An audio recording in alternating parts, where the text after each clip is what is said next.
What should move forward in time with me, and what should be let go as if it's dead wood. And the more dead wood that you let go of and burn off when you have the opportunity, the less it accretes around you. Here's something interesting about forest fires. People have been trying to prevent forest fires for a long time, especially that damn bear, Smokey, right? He's trying to prevent forest fires. And so, because forest fires burn up the forest, and that can't be good. But here's what happens if you don't let forest fires burn, is that, well, forests collect a lot of dry branches, right? Because tree branches die and wood falls on the forest floor and collects, and so the amount of flammable material keeps increasing with time. And that's not so bad if it's wet, but if the amount of flammable material is increasing and it gets really dry and then it burns, then you have a real problem. The forest fire can burn so hot that it burns the topsoil right off, in which case you don't have a forest at all anymore, you just have a desert. And lots of trees are evolved to withstand forest fires of a certain intensity, and some won't even release their seeds unless there's been a fire. And so a little bit of fire at the right time can stop everything from burning to the ground. And that's also a really useful insight, a metaphorical insight into the nature of sacrifice, right? It's also a lot easier to let go of something when you're deciding to let go of it, because you've decided yourself that you're done with that. It's a weak part of you. It needs to disappear. You do that yourself, it's much better and much easier than it is if it's taken away from you forcibly, in which case you're very much likely to fight it. There's another interesting thing here, a motif that runs through the entire Bible. It's a very, very powerful motif. And it's partly associated with this idea of walking with or walking before God. And in the New Testament, Christ says something like, thy Father's will be done. And he means that will should be done through him. And so, I won't be able to state this exactly right, but it's something like this. A lot of what people regard as their own personalities and are proud of about their own personalities aren't their own personalities at all. They're useless idiosyncrasies that differentiate them trivially from other people. But they have no value in and of themselves. They're more like quirks.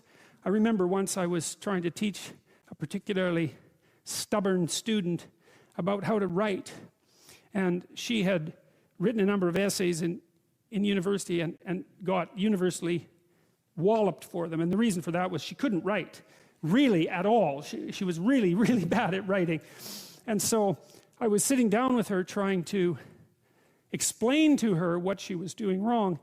And she was being very annoying about it, very recalcitrant, very, very unwilling to listen. That was a pearls before swine thing, And at one point she said, I can write perfectly well. This university professors just don't like my style. And I could feel my hands creep towards her neck. Yeah, well, that'd be funny if it wasn't true, but it was also true. And I thought, what the hell's with you? You can't even write, and you think you have a style. And not only do you think...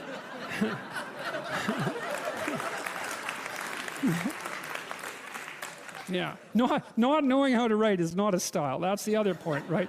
And so, she instead of humbling herself, which was necessary, and okay, right? Because she was a new university student. It's like, of course you don't know how to write. When were you going to learn? In school? I don't think so.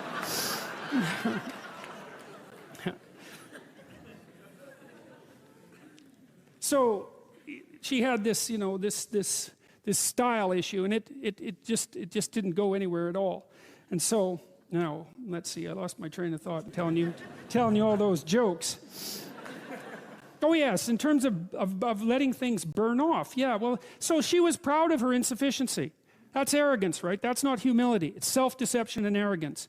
To be proud of your insufficiency, that's a very foolish thing. And that means to cling to the parts of you that are dead. Okay, now, there's this idea that runs through the Bible, I think as a whole, that... Okay, I'll tell you another little side story here. I was reading about Socrates today, and I was reading about Socrates' trial. He was tried by the Athenians for corrupting, for failing to worship the correct gods and corrupting the youth of Athens by like teaching them stuff and asking them questions, which is a great way to corrupt people. And so he knew the trial was coming. And Athens wasn't a very big place. It only had about 25,000 people. Everybody knew everybody. Everybody knew who the powerful guys were. And everybody, including Socrates, knew that the trial was a warning to like get out of town, right? So we're going to put you on trial in 6 months, and the potential penalty is death. Got that? It's like, so Socrates had a chat with his compatriots, and they were contemplating fair means and foul to set up a defense for him so that he could, or to leave, so that he could not be tried and put to death. And he decided that he wasn't going to do that. And he also decided that he wasn't going to even think about his defense. And he said why, and this is quite an interesting thing. He said why. He told one of his friends that he had this voice in his head, a daemon, a spirit, something like that, that he always listened to, and that was one of the reasons he was different from other people, because he always listened to this thing. It didn't tell him what to do, but it told him what not to do. It always told him what not to do. And if it told him not to do something, then he didn't do it. If he was speaking and the little voice came up and said, no, then he shut up and he tried to say something else. And he was very emphatic about this. And he said that when he tried to plan to evade the trial, or even to mount his own defense, the voice came up and said, no, don't bother with it. And he thought, well, what the hell do you mean by that? Like, there's a trial coming and I'm going to be put to death. And well, he eventually concluded that he was an old guy. The next 10 years, he was in his 70s, perhaps. The next 10 years weren't going to be that great for him. He got a chance, maybe the gods were giving him a chance just to bow out, to put his affairs in order, to say goodbye to everyone, to avoid that last descent into catastrophe, which might have been particularly painful for a philosopher, and to walk off the world on his own terms, something like that. The point I'm making with that is that Socrates attended to this internal voice that at least told him what not to do, and then he didn't do it. And of course, Socrates was a very remarkable man, and we still hear about him today, and we know that he existed and all of those things. And so, back to the walking with God idea. As you elevate your aim, you create a judge at the same time, right? Because the new ideal, which is an ideal you, even if it's just an ideal position that you might occupy, even if it's still conceptualized in that concrete way, that becomes a judge because it's above you, right? And then you're terrified of it, maybe. That's why you might be afraid when you go start a new job, right? Because this thing is above you and you're terrified of it and it judges you. And that's useful because the judge that you're creating by formulating the ideal tells you what's useless about yourself, and then you can dispense with it. And you want to keep doing that, and then every time you make a judge that's more elevated, then there's more useless you that has to be dispensed with. And then if you create an ultimate judge, which is what the archetypal imagination of humankind has done, say, with the figure of Christ, because if Christ is nothing else, he is at least the archetypal perfect man and therefore the judge.